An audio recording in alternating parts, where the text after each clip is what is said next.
red-eyed vireo.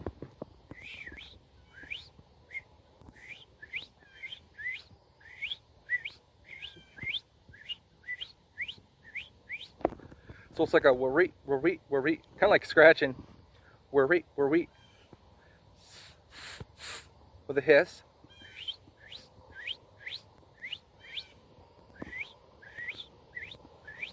It's like a da da da da, worry, da da da da da da da da da da.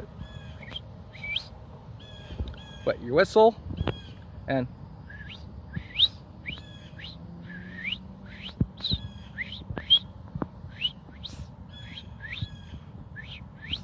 And think of it as kind of going up and down and down and up and up and down and up.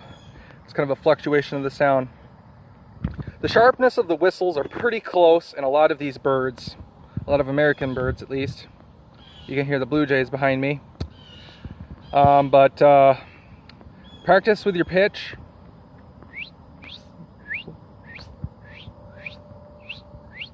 If the sound goes back and forth, and it is choppy, red-eyed vireo.